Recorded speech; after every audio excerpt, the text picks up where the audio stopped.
Jésus lui dit, « Je suis le chemin, la vérité et la vie. Nul ne vient au Père que par moi. » Jean 14, verset 6. Il ne s'agit pas d'une simple affirmation, mais d'une invitation divine.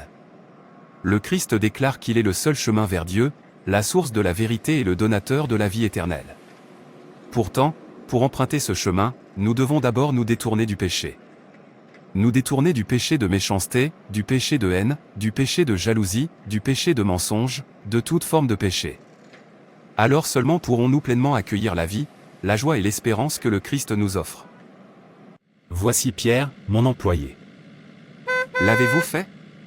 Avez-vous donné votre vie à Jésus? Avez-vous fait de Jésus votre chemin? Sans lui, vous ne pouvez rien faire. Pierre.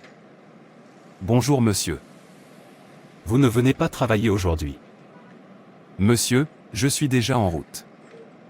Mais vous continuez à prêcher. J'en ai fini avec l'évangélisation pour aujourd'hui, monsieur. Alors entrez, allons-y ensemble. Merci beaucoup monsieur. Je vous en prie. D'ailleurs, je passe par ici tous les matins et j'entends toujours des sermons, mais je n'avais jamais su que c'était vous. Prêchez-vous toujours le matin? Oui, monsieur, j'adore ça. C'est bien, je vois que tu aimes Dieu. Monsieur, j'aime Dieu de tout mon cœur, en fait, je ne plaisante pas avec Dieu, et quiconque prétend avoir quelque chose de plus grand que Dieu ne devrait pas me le donner. Waouh, qu'est-ce que ça fait d'être un enfant de Dieu? Je suis intéressé. C'est indescriptible, monsieur. C'est comme la paix au milieu de la tempête, car je sais que je ne suis pas seul. C'est une joie qui ne dépend pas des circonstances, car j'appartiens à Dieu. C'est la liberté, car j'ai été pardonné et j'ai reçu une vie nouvelle. C'est l'espoir, car je sais que mon avenir est assuré en Christ. Et ce n'est pas tout, c'est être aimé inconditionnellement, guidé sans hésitation et pardonné sans mesure. C'est la paix de mon âme, la joie de mon cœur et l'espérance de l'éternité. Être enfant de Dieu, c'est avoir tout, car il pourvoit à mes besoins. C'est être intouchable, car sa présence m'entoure. Oh! Je me sens? C'est bon, dis-moi simplement, comment est-ce que je me sens ainsi? Je veux ressentir la joie dans ton cœur. C'est très simple, monsieur.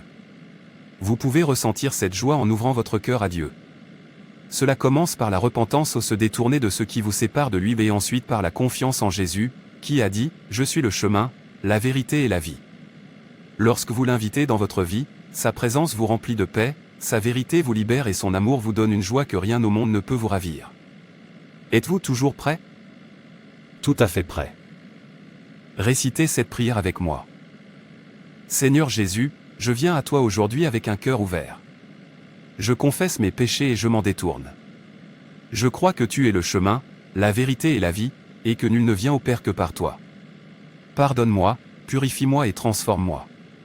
Je t'invite dans ma vie comme mon Sauveur et mon Seigneur. Comble-moi de ta paix, de ton amour et de ta joie, afin que je puisse marcher avec toi tous les jours de ma vie. Amen, merci beaucoup, Peter. Vous êtes le bienvenu dans le royaume de Dieu, monsieur. Il a raison, il y a de la joie à connaître Dieu et à accepter Jésus comme Seigneur et Sauveur personnel. Merci, mon Dieu, de me donner la grâce de te connaître. Sois mon chemin et tout pour moi. Amen. Bonjour Prociou. Bonjour papa, c'est déjà les vacances. Tu avais promis de venir les passer avec nous. Papa, quand est-ce que tu viens? Ne me dis pas que tu as oublié ta promesse à maman et moi. Ma précieuse, tu sais que papa t'aime énormément et qu'il serait prêt à tout pour toi. Je n'oublierai jamais la promesse que j'ai faite à mon ange. Alors, papa, qu'est-ce qui te retient? Ma chère, en fait, j'ai déjà tout prévu. Mon seul problème est de décider à qui confier la gestion de mon entreprise jusqu'à mon retour. Mais papa, tu peux tout simplement chercher quelqu'un en qui tu as confiance. Tu as raison, ma chère, je ferai exactement cela. D'accord, papa, tu me manques. Tu me manques aussi, mon ange, au revoir. Oh non, ma famille m'a tellement manqué. J'ai besoin de rester avec eux quelque temps. Mais qui gérera mon entreprise pendant mon absence des États-Unis? J'ai besoin de quelqu'un en qui je puisse avoir confiance, quelqu'un qui craint Dieu, quelqu'un de très compétent, quelqu'un qui ne me trahira pas et qui connaît parfaitement ce secteur. Où puis-je trouver une telle personne? Ce doit être l'un de mes employés. À bien y réfléchir, Peter possède toutes les qualités que je recherche. Oui, c'est le cas. Je me suis souvenu qu'il avait dit un jour que, lorsque nous acceptons Jésus comme notre Seigneur et Sauveur personnel, nous sommes liés à Dieu et libres de lui demander n'importe quoi au nom de Jésus. C'est décidé, je le ferai. Pierre. Oui, Matthew. Vous n'avez pas terminé, il se fait tard, bientôt. Rentrons à la maison. Ne t'inquiète pas, Matthew, tu peux y aller. Inutile de m'attendre, car dès que j'aurai terminé, je me rendrai à l'activité de l'église. Très bien, alors à demain et passez une excellente soirée. Et vous aussi. Très travailleur.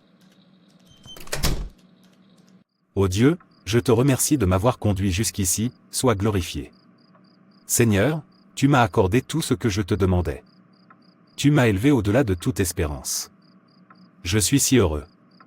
Merci pour tout. Mais Père, j'ai une autre demande à te faire. Je dirige une entreprise et je prévois de rendre visite à ma famille à l'étranger. Je ne peux pas me partager entre deux personnes. J'ai besoin de quelqu'un de confiance, quelqu'un qui craint Dieu, pour gérer mon entreprise jusqu'à mon retour, mais je ne sais pas comment trouver cette personne, c'est pourquoi je m'adresse à toi. S'il vous plaît, Père, aidez-moi à retrouver cette personne. Au nom de Jésus, je prie. Amen.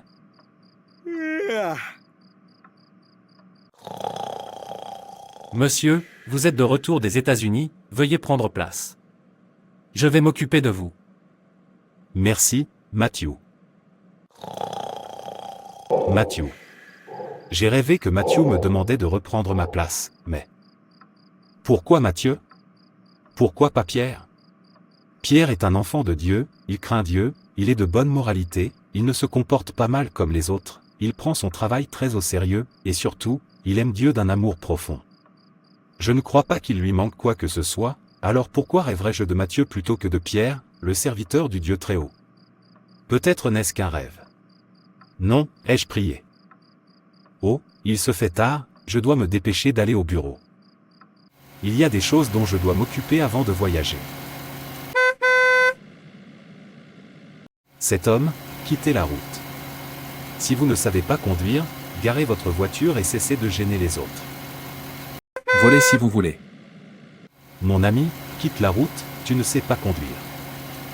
Une fois que vous avez terminé, vous vous rafraîchissez. Certaines personnes ne savent pas conduire et, au lieu de laisser leur voiture à la maison, elles la transportent et prennent la route juste pour gêner les autres. Quelle absurdité! Bonjour monsieur. Peter, tu es ici. Oui monsieur. Je vois, vous n'êtes pas allé à votre réunion d'évangélisation du matin. J'y suis allé, monsieur, mais je ferme à l'heure pour pouvoir arriver à l'heure au travail. Bon, et Matthew? Je ne l'ai pas vu. Il n'est pas encore venu au bureau. Vous voulez dire qu'il n'est toujours pas venu au bureau? Oui monsieur, nous ne l'avons pas vu. D'accord, je serai à mon bureau quand il viendra. Dites-lui de venir me voir. Je le ferai, monsieur. Il est presque 9 heures, tout le monde devrait être au bureau à cette heure-ci, et pourtant Matthew n'est pas là. Je me demande sérieusement si ce rêve n'est pas une erreur, car je ne peux pas confier mon entreprise à une personne aussi incompétente, alors qu'il y a tant de gens compétents ici. Non, c'est impossible, il y a forcément eu une erreur. Mais à quoi je pense? Pierre est là, un enfant de Dieu très dévoué, qui plus est. C'est même grâce à lui que je me suis converti. Comment pourrais-je laisser une personne comme ça à cet individu, Matthew, un être humain sans sérieux? Voyez, il n'est pas encore au travail, il arrive en retard au travail maintenant qu'il sait que je suis là. Cela signifie qu'il ne viendra même pas si je ne suis pas là, et si je commets l'erreur de lui confier ma société, il la ruinera. Dieu m'en préserve. Je le refuse. Peter, bonjour. Bonjour Matthew, le directeur vous a demandé. J'espère qu'il n'y a pas de problème. Je ne sais pas, mais tu es en retard. Oui, mon frère, la voiture dans laquelle je suis monté est tombée en panne sur la route, alors j'ai dû utiliser ma jambe pour arriver jusqu'ici. Je suis désolé pour cela. C'est bon, Laissez-moi voir le réalisateur. Bonjour monsieur. Matthew, pourquoi viens-tu au bureau si tôt? Monsieur, notre voiture. Tais-toi. Existe-t-il un moment où vous n'avez aucune excuse à donner? Écoute, j'en ai marre de tes bêtises. Je suis désolé, monsieur. Pars immédiatement, mon ami, et écoute bien, la prochaine fois que tu arriveras au travail à cette heure-ci, tu seras viré. Merci monsieur. Sortez. Vous imaginez, chaque jour une histoire différente. Mais regardez Pierre, même s'il évangélise le matin avant d'aller travailler, il est toujours à l'heure. Il est profondément dévoué à Dieu. Il est travailleur et ponctuel. C'est exactement ce que je souhaite. Je suis fier d'être enfant de Dieu aujourd'hui, grâce à lui. En fait, ma décision est prise.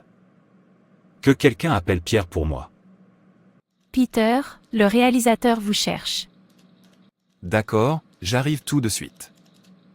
Monsieur, vous m'avez appelé. Oui, Peter, veuillez vous asseoir. Merci, monsieur. Je vous en prie. Je vous ai fait venir ici parce que je veux que vous m'aidiez à gérer cette entreprise jusqu'à mon retour. Je souhaite rendre visite à ma famille à l'étranger et je resterai là-bas un mois ou deux. J'espère que vous serez à la hauteur de mes attentes. Oui monsieur, je vous le promets. Dans ce cas, j'augmenterai votre salaire de 50% et vous occuperez le poste de directeur de cette société jusqu'à mon retour. Pas de problème, monsieur. Merci beaucoup, monsieur. Je vous suis très reconnaissant, monsieur. Je vous en prie, n'oubliez pas que vous devez veiller à ce que tout se passe bien, car comme vous le savez, j'ai beaucoup investi dans cette entreprise et je ne voudrais pas qu'il lui arrive quoi que ce soit. Je ne vous décevrai pas, monsieur, je vous le promets. Je sais que tu ne le feras pas, je te crois. Continue comme ça. Merci infiniment de me faire confiance. Vous pouvez maintenant retourner à votre place, et n'oubliez pas que je partirai dans une semaine. D'accord monsieur. Oui. Finalement, le Seigneur l'a fait. Peter, qu'y a-t-il? Tu as l'air très excité. Rectification, monsieur le directeur Peter, car je suis, de fait, maintenant directeur de cette société. Comment est-ce possible? Qu'est-il arrivé au PDG? Est-ce qu'il va bien? Faut-il qu'il lui arrive quelque chose avant que je devienne réalisateur? Sachez simplement que je suis administrateur de cette société, c'est tout. Veuillez m'excuser. Peter, je ne veux pas t'offenser, j'étais simplement inquiet, c'est tout. Ennemi du progrès, au lieu de dire qu'il aurait aimé être à sa place, je ne le blâme pas, il est temps que je leur dise que le niveau a changé pour qu'ils sachent comment me parler. Merci, mon Dieu, de m'avoir élevé à ce niveau, et je prie pour que cela devienne permanent au nom de Jésus. Waouh, c'est bien d'être riche. Regardez la climatisation, regardez le bureau, cet homme se régale. Monsieur, Comment osez-vous faire irruption dans ce bureau sans frapper? je suis désolé, je suis venu vous dire qu'un de nos gros clients vient d'appeler et a déclaré avoir besoin de marchandises d'une valeur de 500 000 $. 500 000 $, c'est beaucoup trop. Avec cet argent, Peter ne connaîtra plus jamais la pauvreté, je pourrais même créer ma propre entreprise. Oh non. Monsieur, devons-nous procéder à la livraison des marchandises? Quand va-t-il payer? Il a dit qu'il verserait la moitié maintenant, et qu'il réglerait le solde une fois que nous lui aurions envoyé la marchandise. Pas de problème, remettez-le-moi. Je m'en occuperai moi-même. D'accord monsieur. Monsieur, j'ai cru comprendre que les marchandises avaient été livrées au client, mais que le paiement n'avait pas encore été crédité sur le compte de l'entreprise. Quel pourrait être le problème?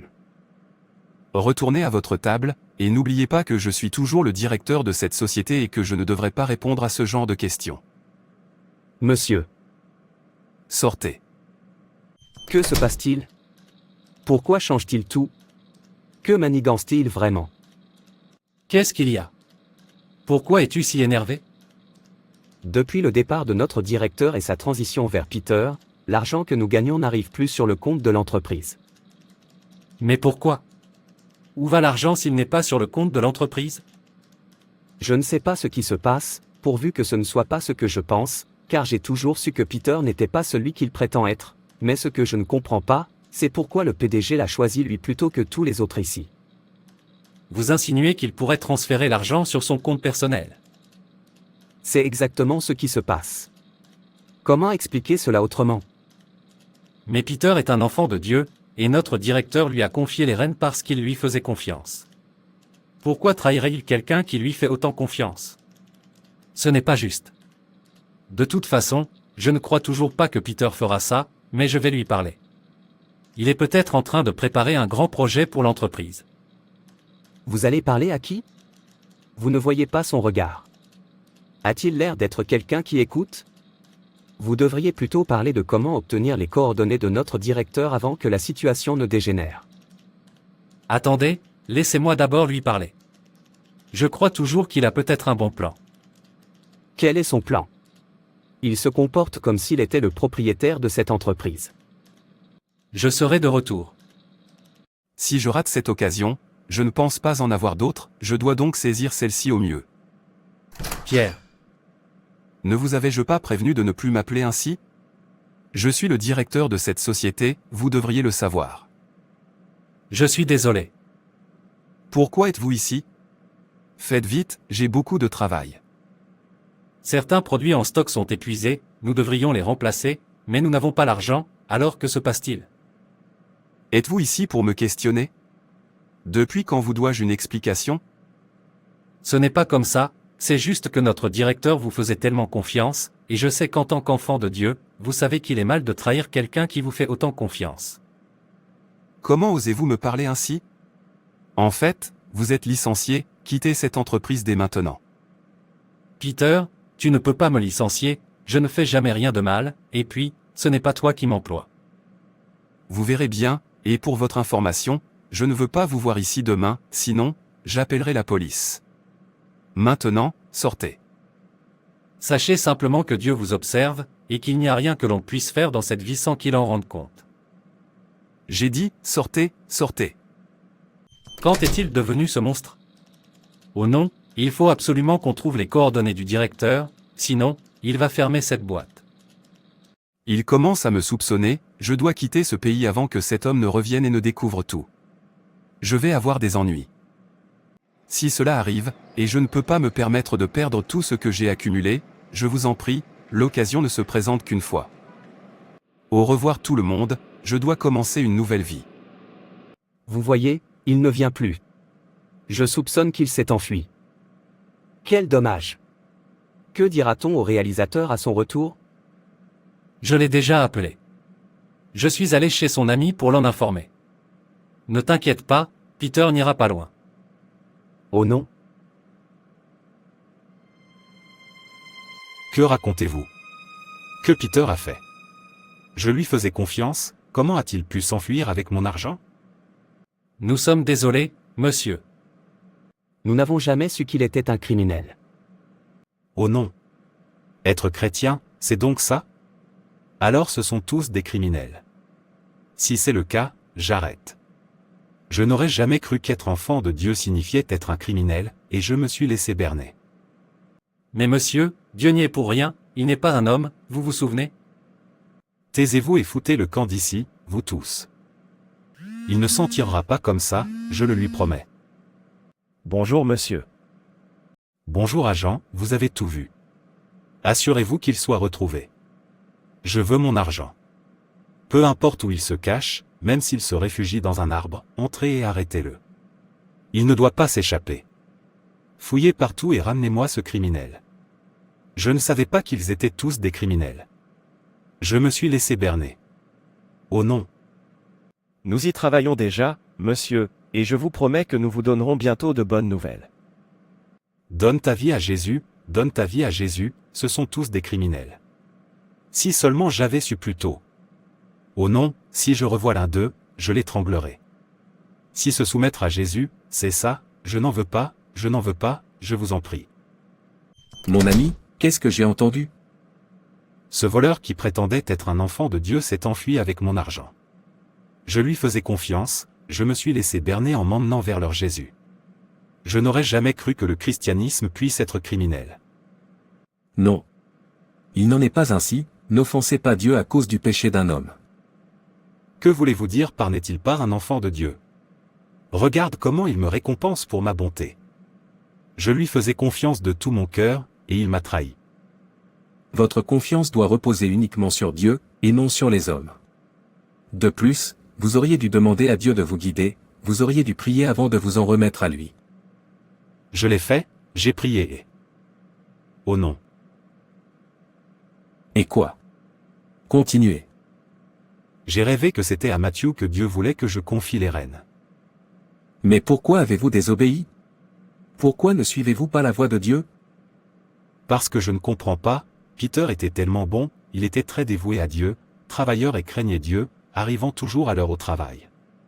Matthieu n'était pas comme ça, comment Dieu a-t-il pu choisir Matthieu plutôt que Pierre? Je pensais que c'était une erreur car, à mes yeux, j'appréciais ce que je voyais en Pierre. Il y a une chose que nous, humains, ne comprenons pas, Satan combat tout ce qui vient de Dieu, il s'oppose systématiquement au plan divin dès qu'il le découvre. C'est pourquoi nous disons parfois, mais j'ai prié avant de me marier et j'ai reçu la certitude que c'était la bonne personne pour moi, alors pourquoi est-ce que je dois affronter cela? J'ai prié avant d'accepter ce travail, me demandant pourquoi cette tentation, pourquoi je souffre ainsi, pourquoi je traverse telle ou telle épreuve après avoir reçu l'assurance de Dieu, et pourquoi choisir ceci plutôt que cela? Oh non, il y a peut-être une erreur quelque part, et c'est pour cette raison que beaucoup ont raté leur destinée, beaucoup ont raté leur conjoint ou leur travail, parce que les choses ne se sont pas déroulées comme ils l'espéraient. Oh non.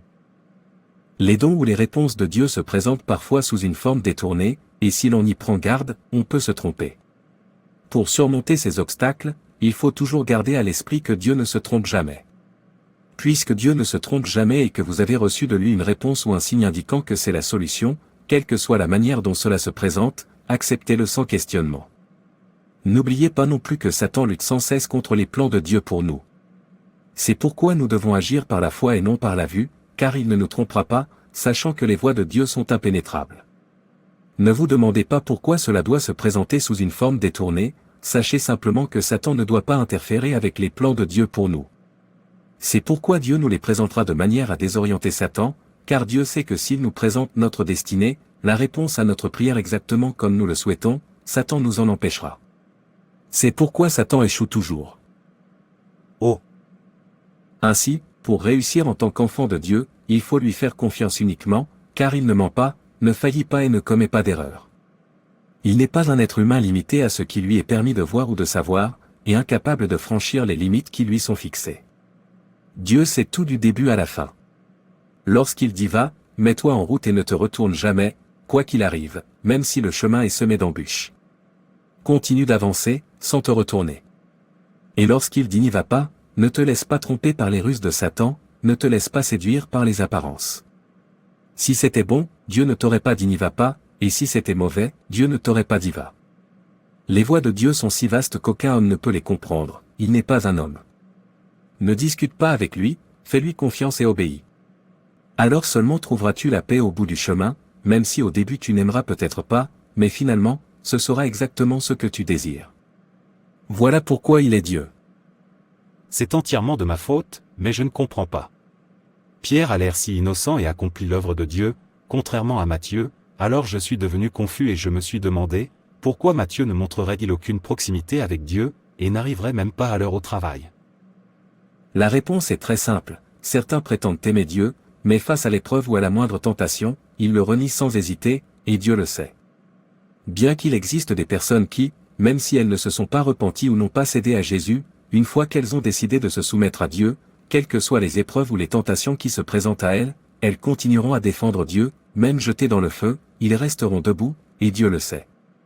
De la même manière, il y a des gens qui se prétendent saints uniquement parce qu'ils n'ont jamais été confrontés à la tentation ou à l'occasion de pécher, et lorsque l'occasion se présente, si vous voyez la façon dont ils s'y jettent, vous vous demanderez s'ils sont vraiment de ceux-là.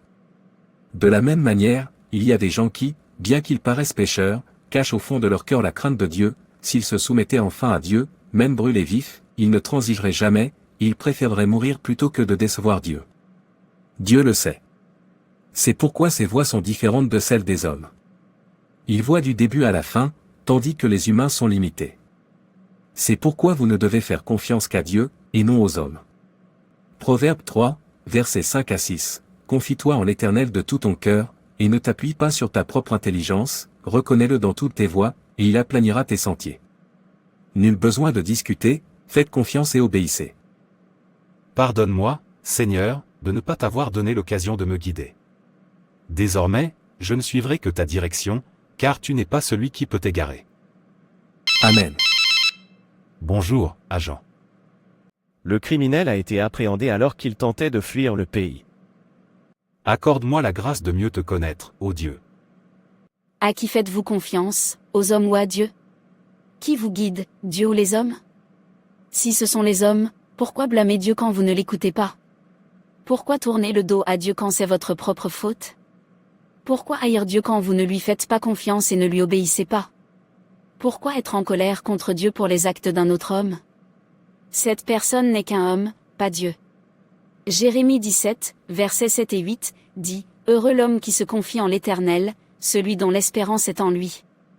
Il sera comme un arbre planté près des eaux, qui étend ses racines vers le courant. » La vie est pleine d'incertitudes. Nous rencontrons des défis, des déceptions et des moments où l'avenir semble sombre. Dans ces moments-là, il est facile de s'appuyer sur nos propres forces, mais soyons honnêtes, nos forces s'épuisent. Notre sagesse a ses limites. Nos projets échouent souvent. C'est pourquoi nous devons faire confiance à Dieu. Faire confiance à Dieu n'est pas une faiblesse, c'est la plus grande force. Cela signifie croire que celui qui a créé l'univers se soucie profondément de votre vie. Cela signifie savoir que lorsqu'une porte se ferme, il en a une meilleure de prête. Cela signifie se reposer sur ses promesses, car il n'en a jamais manqué une seule. Nombre 23, verset 19, nous rappelle, Dieu n'est pas un homme pour mentir. Ses promesses sont sûres et nous pouvons compter sur elles même lorsque les circonstances semblent incertaines. Lorsque vous faites confiance à Dieu, vous trouvez la paix dans le chaos, l'espoir dans le désespoir et le courage lorsque la peur tente de vous paralyser. Lui faire confiance ne signifie pas que la vie sera facile, mais cela signifie que vous ne marcherez jamais seul. Alors aujourd'hui, je vous lance un défi, abandonnez le besoin de tout contrôler. Confiez vos soucis, vos rêves, vos combats à Dieu. Il voit le tableau d'ensemble. Il connaît le chemin à suivre. Et il ne vous abandonnera jamais et ne fera jamais d'erreur. Soyez en sûr, c'est Dieu. Merci d'avoir regardé. N'hésitez pas à vous abonner, à aimer et à partager. Que Dieu vous bénisse. Et souvenez-vous, Jésus vous aime vraiment. Faites-lui confiance.